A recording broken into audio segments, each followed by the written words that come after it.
নমস্কার বন্ধুরা, মনিস কিচেনে তোমাদের সকলকে স্বাগত জানিয়ে আজকের রেসিপি শুরু করছি।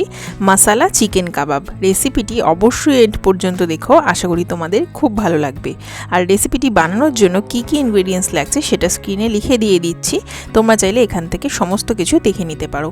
তো চলে যাই এবার সরাসরি রান্নায়। প্রথমেই নিয়ে নিচ্ছি 250 গ্রাম মতো বোনলেস চিকেন। অবশ্যই বোনলেস চিকেনেই রান্নাটা করতে হবে। দিয়ে দিচ্ছি স্বাদ অনুযায়ী নুন, তারপর দিয়ে দেব 2 চামচ আদা রসুন বাটা। এবার দিয়ে দিচ্ছি জিরের গুঁড়ো 1 চামচ, তারপর দিয়ে দেব হলুদ গুঁড়ো 1 চামচ, ব্ল্যাক পেপার পাউডার দিচ্ছি 1 চামচ, তোমরা চাইলে এর থেকে বেশিও দিতে পারো। তারপর দিয়ে দেব গরম মশলা গুঁড়ো 1 চামচ, তারপর দিয়ে দিচ্ছি কাশ্মীরি লাল লঙ্কার গুঁড়ো 1 চামচ, এটাও চাইলে তোমরা পরিমাণে একটু বেশি দিতেই পারো রঙের জন্য। তারপর দিয়ে দিচ্ছি ধনে গুঁড়ো 1 চামচ, তারপর দিয়ে দিচ্ছি কাসৌরি মেথি পাতা 1 চামচ। সমস্ত উপকরণ দেওয়ার পর এবার ভালো করে মিক্সিং করে নেব। আর অন্য কোনো মশলা কিন্তু অ্যাড করার প্রয়োজন নেই। এবার দিয়ে দেব মোটামুটি 2-3 চামচ মতো তেল দিয়ে ভালো করে মিক্সিং করে নেব।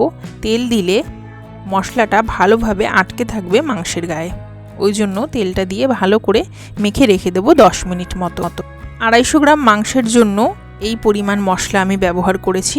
তোমরা মাংসের পরিমাণ বাড়ালে মশলার পরিমাণ বাড়িয়ে ব্যবহার করবে। এবার আমি দিয়ে দিচ্ছি এয়ার ফ্রায়ারে সমস্ত মাংসের টুকরোগুলো। তোমরা যদি এটা তাওয়াতে বা কড়াইতে ভেজে রান্না করে খেতে চাও সেটাও করতে পারো, সেক্ষেত্রে খুবই কম তেলে কিন্তু হয়ে যাবে। মোটামুটি 4-5 চামচ মতো তেল দিয়ে সেটাকে গরম করে অল্প আঁচে 10 মিনিট মতো রান্না করে নিলে কিন্তু এই কাবাব কড়াইতেই তৈরি হয়ে যাবে বা প্যানে তৈরি হয়ে যাবে। আমি আজকে এয়ার ফ্রায়ারে রান্না করছি, তো দিয়ে দিলাম এয়ার ফ্রায়ারে। এবার দেখে নিই টেম্পারেচারটা কতটা দিয়েছি। আমি এখানে 10 মিনিটের জন্য এয়ার ফ্রায়ারে রান্নাটা করব, আর 180 ডিগ্রি সেলসিয়াসে রান্নাটা করে নেব। বোনলেস চিকেন সেহেতু 10 মিনিটে খুব ভালোভাবেই কিন্তু রান্না হয়ে যাবে। 5 মিনিট পর চিকেনটাকে একটু উল্টে দিয়েছিলাম, ফ্লিপ করে দিয়েছিলাম, যাতে করে অপর পাশটাও সুন্দর কালার চলে আসে। যেহেতু বোনলেস চিকেন সেহেতু 10 মিনিটে কিন্তু রান্না খুব ভালোভাবে এয়ার ফ্রায়ারে হয়ে যাবে। যদি উইথ বোন চিকেন হয়ে থাকে, রান্নাটা যদি তোমরা উইথ বোন অবস্থায় রান্না করে থাকো, তো সেক্ষেত্রে কিন্তু অবশ্যই সেটা 20 মিনিট মতো রান্না করতে হবে।